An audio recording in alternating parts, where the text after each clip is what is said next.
Rabu 17 April 2019, pemilu serentak dilaksanakan. Kenali, cermati, dan tentukan pilihanmu. Inilah calon presiden dan wakil presiden pemilu 2019. Dan inilah partai politik peserta pemilu 2019.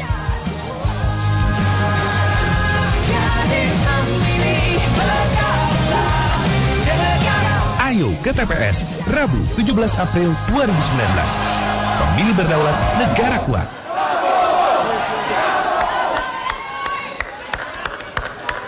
Ya, boleh tepuk tangan untuk mulai di segmen ini.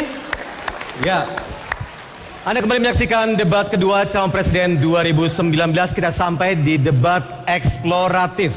Dalam debat ini terdapat video yang merupakan aktualisasi dari pernyataan panelis, dan sudah ada 2 video yang telah dipilih oleh masing-masing calon presiden di segmen awal tadi. Yang berbeda, kami tidak menampilkan batasan waktu bagi masing-masing calon presiden agar fokus dengan substansi dalam debat ini. Dan capres bisa langsung menanggapi jawaban, namun tidak diperkenankan untuk memotong pembicaraan lawan.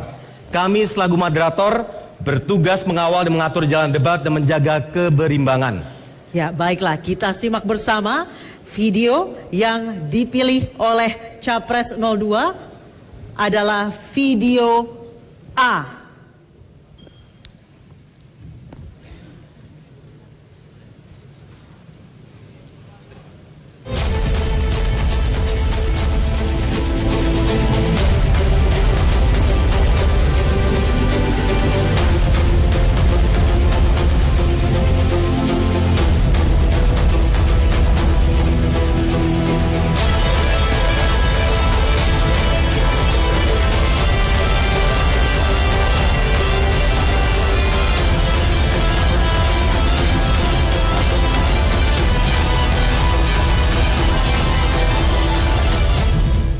Baik, dari video tersebut, panelis memberikan pertanyaan sebagai berikut. Sampai tahun 2018 terdapat kurang lebih 8 juta hektar lubang tambang belum direklamasi, yang terdiri dari perusahaan besar, tambang rakyat, dan 500.000 hektar terindikasi areal tambang tanpa izin. Pertanyaannya, bagaimana langkah konkret Bapak-Bapak untuk mengatasi masalah lingkungan dan sosial ekonomi yang ditimbulkan oleh lubang-lubang bekas tambang tersebut?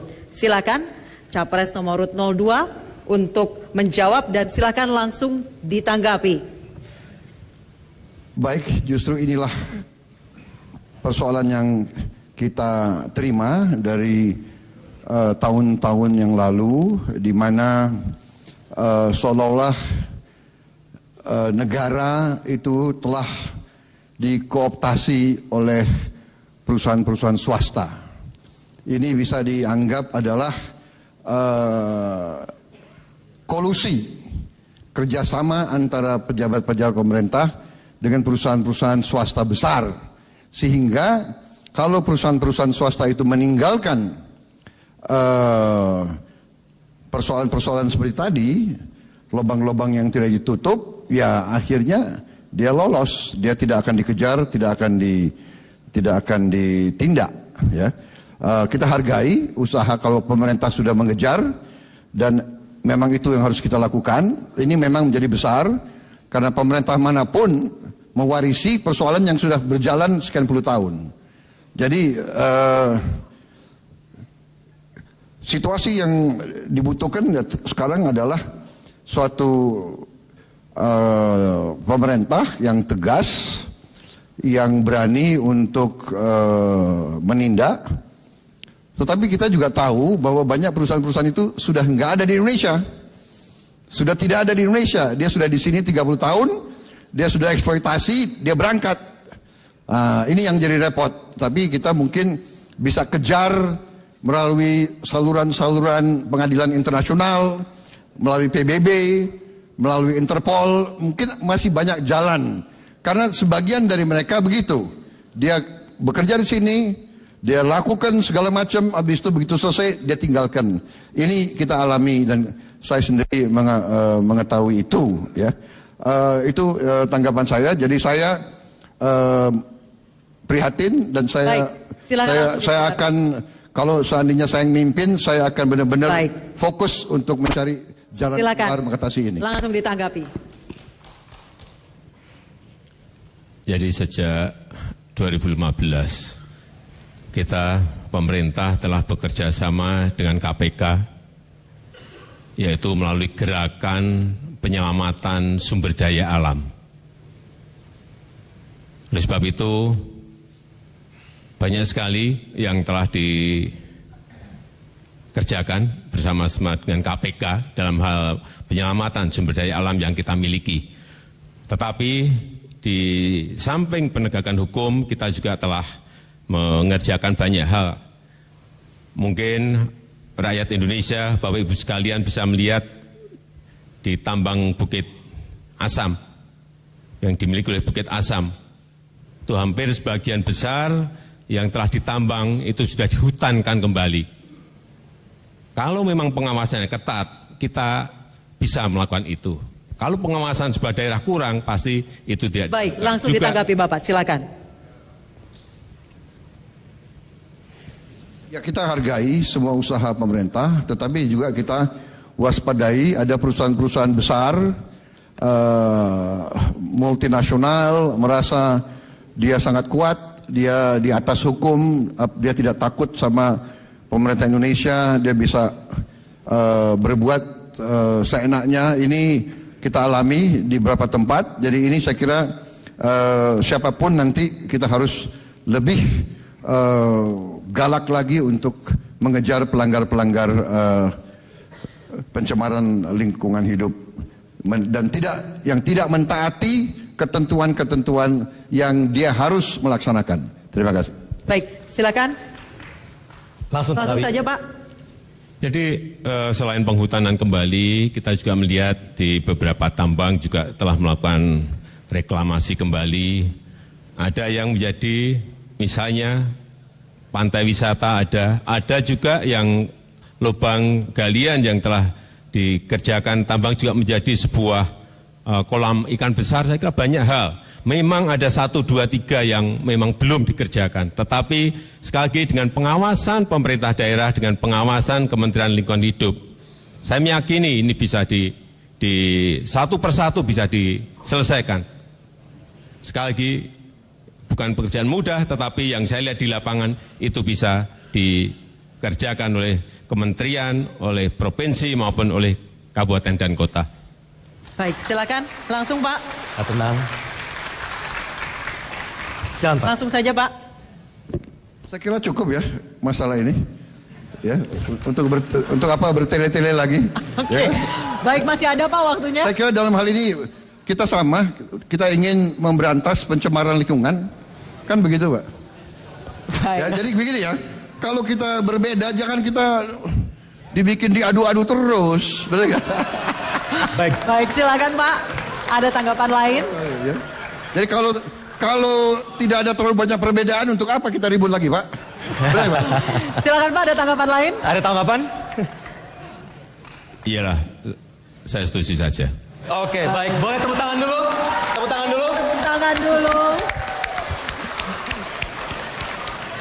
Oke, baik. Selanjutnya kita masuk di berikutnya, yaitu pilihan video dari Capres 01. Kita langsung lihat, yaitu video E.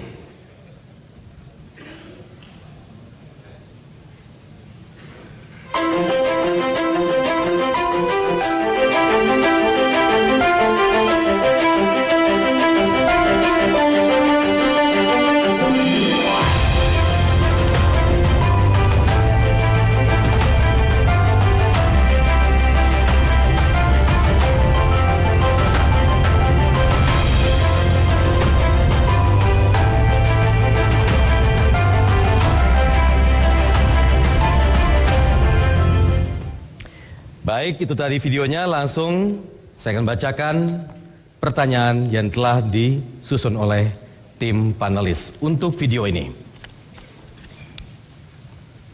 Indonesia adalah negara kepulauan dengan potensi ekonomi maritim senilai 1,35 triliun dolar Amerika Serikat. Hal ini dapat menjadi modal untuk mewujudkan kemakmuran bangsa dan kesejahteraan masyarakat. Namun, potensi ini belum dimanfaatkan maksimal dan juga sekitar 25% penduduk miskin tinggal di wilayah pesisir. Pertanyaannya, bagaimana arah dan roadmap strategi Bapak dalam mengelola sumber daya maritim untuk mewujudkan kemakmuran dan kesejahteraan rakyat Indonesia? Silakan. Laut adalah masa depan ekonomi negara kita Indonesia. Dalam 4 tahun ini kita telah mengejar 7.000 kapal-kapal asing illegal fishing, yang melakukan illegal fishing, yang melakukan pencurian ikan di perairan kita. Ada 488 kapal yang telah kita bakar dan kita tenggelamkan. Sekarang ini kapal-kapal yang banyaknya 7.000 dapat dikatakan sudah tidak ada. Menjadi kesempatan bagi nelayan-nelayan kita untuk memanfaatkan sumber daya alam laut kita, terutama ikan-ikan, agar mereka bisa lebih sejahtera. Selain ikan, kita juga memiliki yang sangat banyak, yaitu offshore. Saya kira sekarang ini juga banyak sekali ladang-ladang minyak kita yang belum tereksplorasi dengan baik di dalam laut kita. Oleh sebab itu ini akan terus kita dorong agar ladang-ladang minyak itu bisa memberikan manfaat kepada negara, memberikan income kepada negara, memberikan pendapatan yang banyak kepada negara. Yang ketiga juga perlu ke depan infrastruktur yang berkaitan dengan laut ini kita benahi secara besar-besaran. Tol laut telah terus kita kerjakan, terutama di Indonesia bagian timur, karena kita memiliki 17.000 pulau.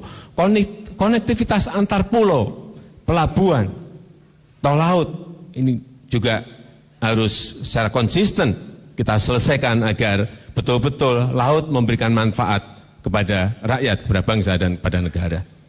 Baik, silakan Pak Prabowo.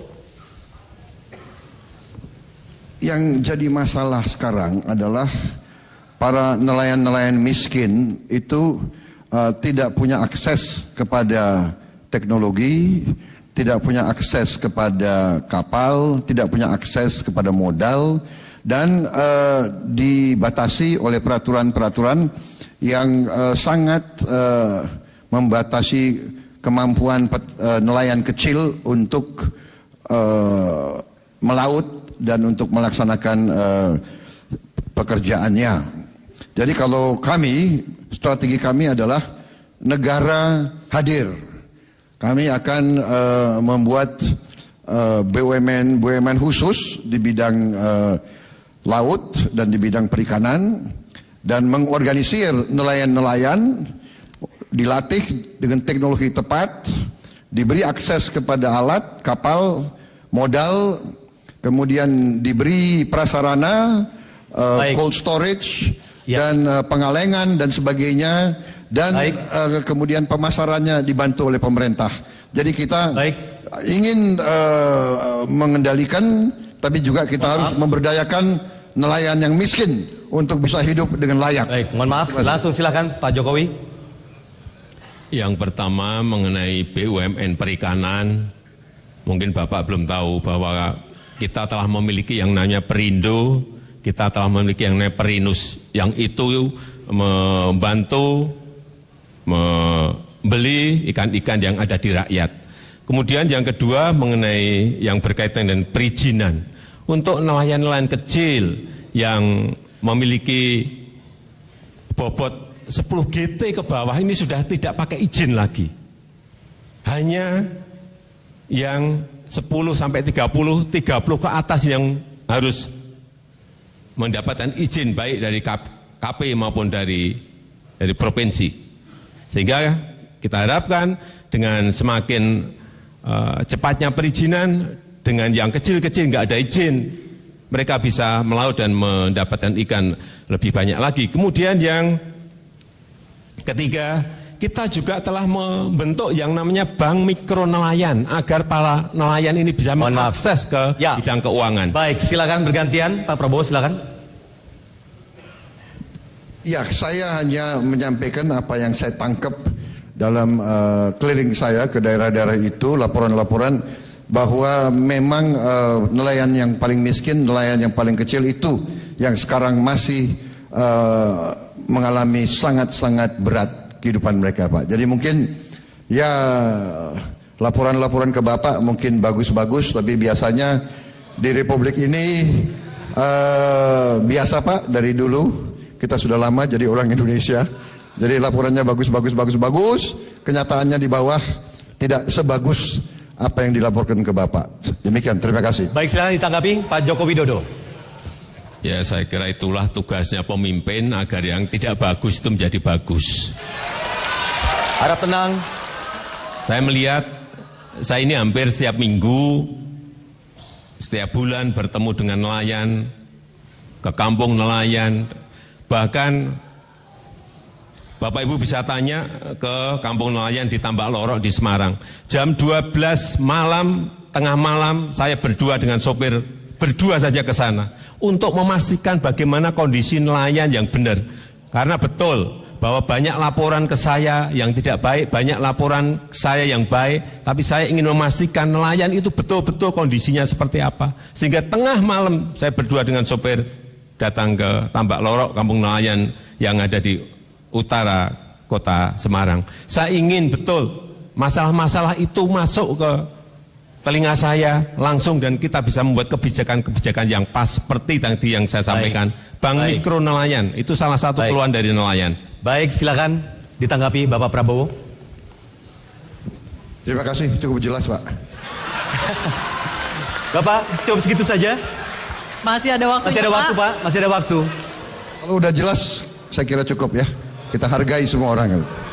Baik, Bapak, dari silakan. Bapak Joko Widodo, masih ada waktu 1 menit lagi. Ya, kalau memang ada hal-hal yang kurang, hal-hal yang masih belum kita lakukan, ya itulah sebuah proses koreksi yang harus dilakukan oleh seluruh masyarakat. Kita ini manusia biasa, ada yang sudah kita kerjakan, ada yang juga belum kita kerjakan, karena negara ini juga negara besar, bukan negara kecil. Mungkin persoalan di Jawa sudah selesai, bisa di luar Jawa belum selesai. Bisa di luar Jawa selesai, di Jawa belum selesai. Saya kira ini sebuah negara besar yang harus kita bangun bersama-sama. Kita bangun bersama-sama. Baik. Silakan, Prabowo, masih ada sedikit lagi. Tambahkan, Pak. Sedikit lagi, Pak Prabowo. Saya kira tidak ada masalah, Pak. Yang bagi kami adalah masalah strategi yang berbeda. Strategi kami berbeda, itu saja. Kita mengerti maritim sangat penting, tapi kita juga prihatin bahwa pelabuhan-pelabuhan di bawah pemerintah Bapak operasionalnya diserahkan ke perusahaan-perusahaan asing, Pak. Bagi kami ini kurang tepat sebagai strategi, ya. Jadi ini yang jadi masalah. Kita mengerti kondisi maritim sangat penting, tapi di lain pihak waktu habis, mohon maaf Bapak Prabowo. Prihatin bahwa hal yang begitu strategis kita izinkan perusahaan-perusahaan asing waktu sudah habis. Terima kasih. Baik, terima kasih. Kita berikan apresiasi kepada para calon presiden. Baik, hadirin dan pemirsa, kita sudah menyaksikan bagaimana gregetnya para calon presiden ini saling berdebat. Selanjutnya kita akan menyaksikan bagaimana para calon presiden ini beradu argumentasi. Untuk itu tetaplah bersama kami di debat kedua calon presiden 2019. Rabu 17 April 2019, rakyat Indonesia memilih Presiden dan Wakil Presiden serta anggota DPR, DPD, dan DPRD. Undang-Undang Nomor 7 Tahun 2017 adalah dasar penyelenggaraan pemilu serentak 2019. Indonesia mencatat sejarah baru, menggabungkan dua jenis pemilu dalam satu waktu secara bersamaan. Ayo ke TPS, Rabu 17 April 2019. Pemilih berdaulat, negara kuat.